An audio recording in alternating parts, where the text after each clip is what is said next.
So the last video that I uploaded on YouTube was like 5 months back. And after that, I've taken an indefinite break from YouTube. And in this video, I'll be probably ending that break.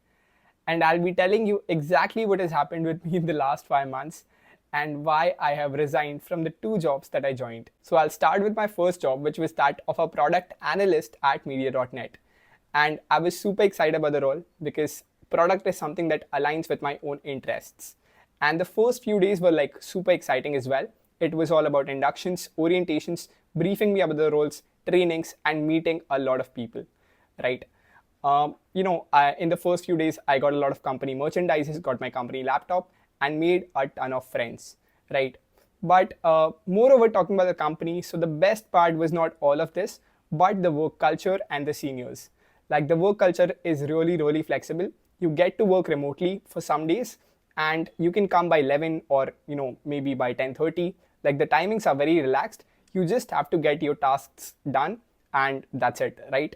And this is something that you do not really find in a lot of Indian corporate settings. So yeah, that was a cherry on the cake. And apart from that, my seniors were like the in fact the peer was like super smart.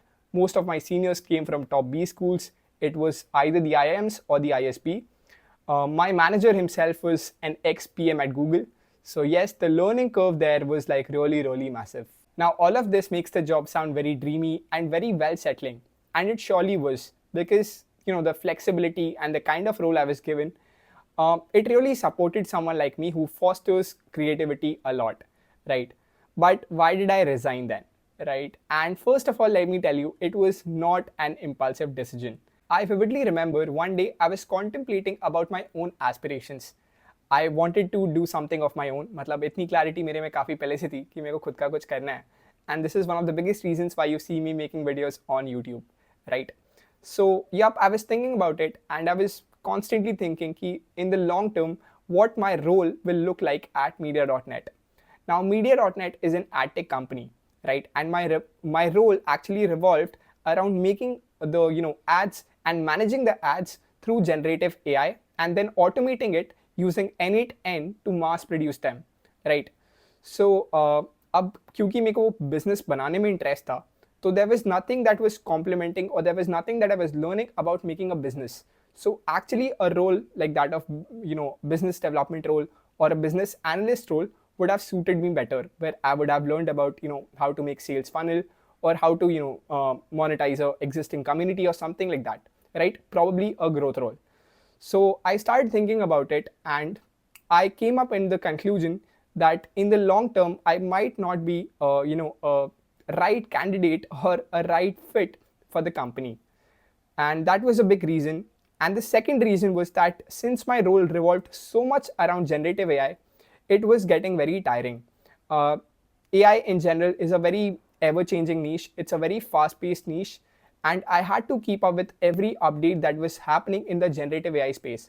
Every week you see ChatGPT, OpenAI, or Gemini, Higgsfield, or even Level Labs. They just update and keep updating their own softwares and AI tools, and I had to keep up with all sorts of updates that were coming in that field, and it was getting very tiring for me because my screen time was already very high. मैं try कर रहा था content creation का उस time पे भी.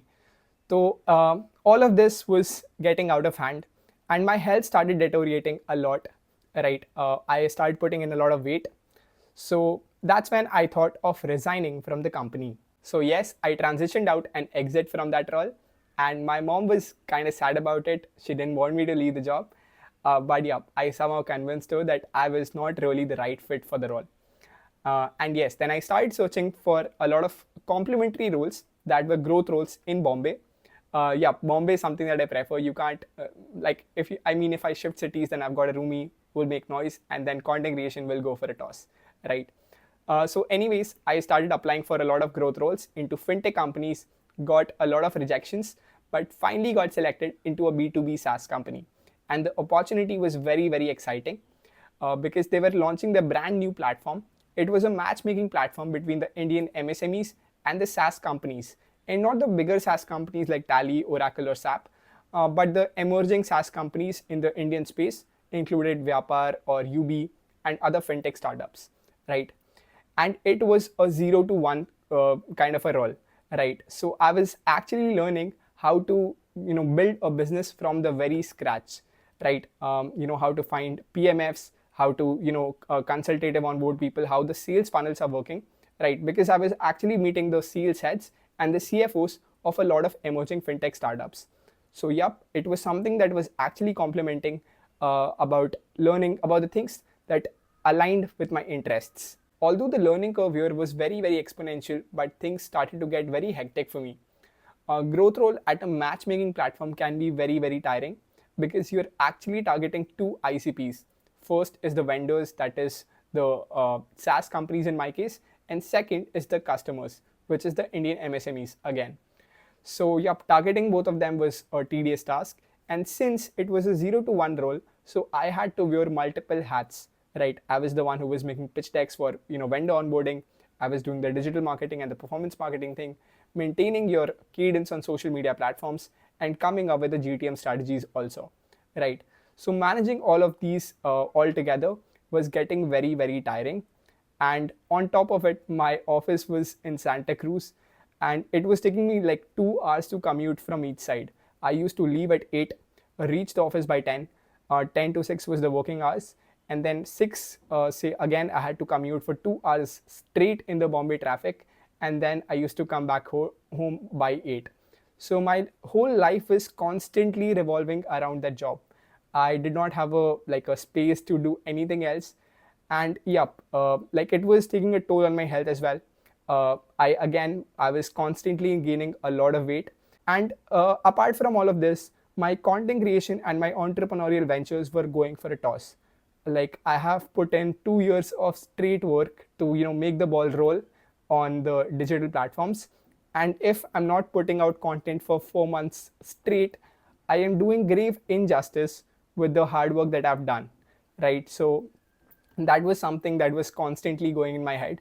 And yep, I'm trying to productize the distribution that I've built, and soon I'll come up with something. I'll let you guys know. So all this was going in my head, and I finally decided to resign from this job as well. So yes, I think in past couple of months I've gained a lot of clarity over the fact that it might not be the wisest thing to build a distribution led business alongside a job. So yep, in my mind I think I've given up on the corporate part for now. I'll be solely focusing on getting more distribution and productizing. The only thing that my dad came up with a counter argument was that career gaps don't really look good. So probably that is something that was in my mind. And I mean, I did apply for a couple of remote jobs, completely remote jobs.